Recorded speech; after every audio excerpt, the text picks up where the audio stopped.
Now, the GTR Heritage Centre in Peterlee specialises in anything to do with Nissan Skylines.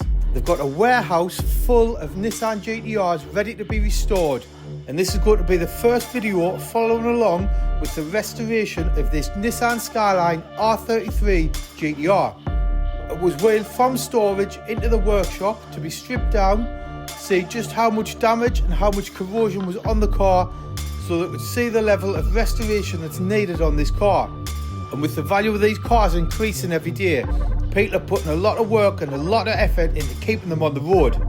So let's go meet Az from the GTR Heritage Centre, and we'll have a look at this R33 Skyline and see just how much work it needs at the beginning. Then we'll follow along all the way through to the end and see just how nice this car comes out at the end. Mate, this is in for a full restoration. Full restoration, yeah.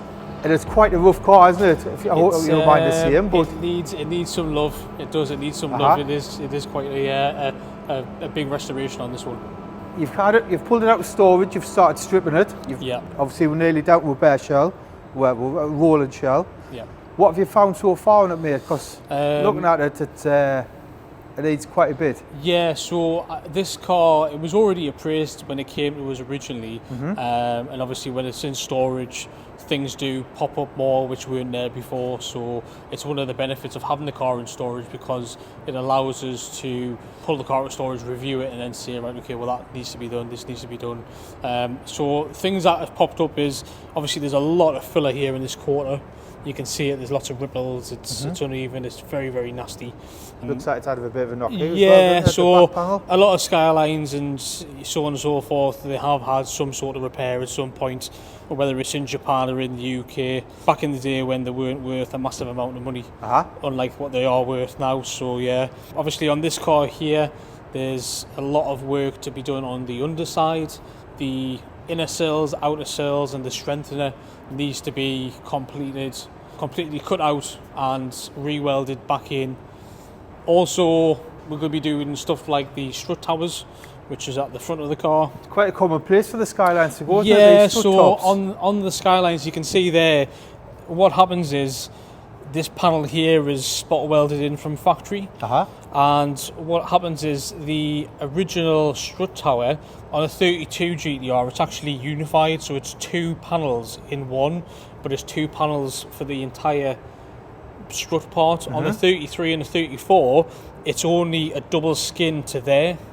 Right. So what happens is over the time frame of the car being on the road, and you know we're talking about ice and snow and road debris, rain and so on and so forth. What happens is it gets in between the two layers of skin, and it basically starts rotting the panel inside out. So once it's got to the top, the bottom panel and the top panel is knackered, you know what I mean? So you're going to cut all this out and replace it? Yeah, so depending on how far it goes down, it's going to be top panel and bottom panel on this one as well, because you can see that clearly there's a hole all the way through there. So yeah, we'll be doing that on that. Will you do that one, or will you have a look at it? Because it's booked in for the full restoration, it will be getting done. Again, you can sort of see where the seam here, you can see the factory seam there. That's actually quite a clean factory seam there, but you can see there the seam has started to fail. So again, from the underside of the car, there's probably been water, debris, and so on and so forth. And this here, you'll be able to see that there is starting to come away from that, so that needs to be replaced as well. So what's the story with the car? Was it standard when it came in? Was it modified? It was a modified car. Originally, this is a GTR, so it's from factory. It's a four-wheel drive car. The person who bought it, Jonathan, a very, very good customer of ours, he bought it. He's an American serviceman. He bought the car and sent it straight to us and went, listen, just let me know what the car needs. And obviously that's when we found out it needs quite a bit of restorative work. Jonathan said, right, okay, we'll get the restoration done. But it was a fairly modified car. Obviously it had aftermarket wheels, suspension, exhaust, decat, and so on and so forth. The engine, it probably had stage 1, stage 2 tunes, but The interesting thing about this car is somebody had actually put a GTST sump on, so instead of being 4-wheel drive, it was a rear-wheel drive car. Oh, right. So somebody had for some reason put a GTST sump on instead of the normal 4-wheel drive GTR sump. So that's something where Jonathan has also said to us, when you build the engine, can you put the original 4-wheel drive system back in place? So again, it's going to be a big restoration. It's going to be a big rebuild. If you had a GTR, it would have to be 4-wheel drive, wouldn't it? Personally, Absolutely. Because I mean, you know, if for those who haven't driven the GTR, I mean, I've been quite lucky because I've driven GTSTs and GTRs. GTSTs are a brilliant driver's car, but the GTR is just head and tails above a GTST in terms of handling and so on and so forth. So yeah. Can we lift it up, mate, and have a look underneath? Sure, and see absolutely. what it's...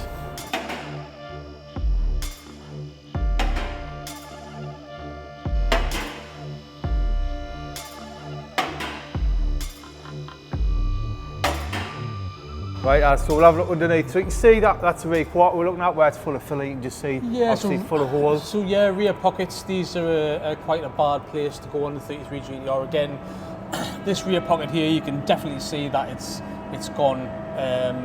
It's the inner skin and the outer skin. You can see there. That's the inner skin of the tub. That's the outer skin. So that's definitely gone.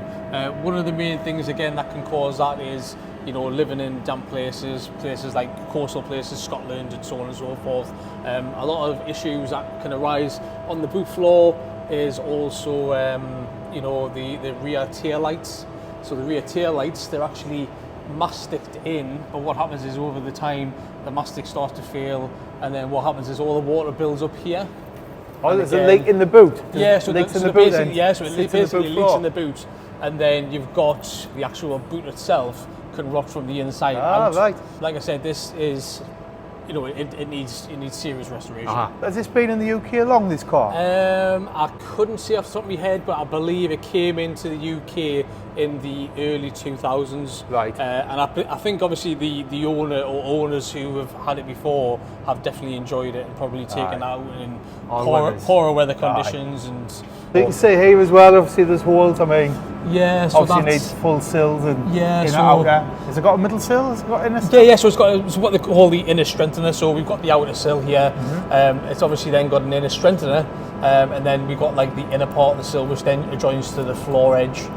And again, you know, you can sort of see the level of what we're going to have to do on this one here. The hole, I mean, that there is, you put your finger in there. Jacked up there? Yeah, so what happens is people jack them up on the jacking points, but again, you know, the jacking points are rusty, they're old. So a lot of time what we say to people is never try and jack them up on the jacking point.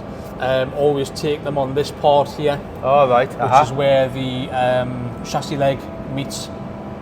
That makes sense. Again, that's where I jack my car, to be honest. Yeah. You can see there, you can see the floor starting to split from the inner front tub to the floor. I mean, there's a hole there. And that is, like I said, that's... God, it does need some work, mate. It does need a lot of work. You were saying as well, you dip your cars, you don't blast them, you get them dipped, then E-coated? Yeah, so it depends on what the customer wants. On this car, we haven't actually had that chat yet with the customer. But we will be having that chat with them to say, you know, what do you want to do? Do you want to shot blast it, or do you want to do a chemical acid dip?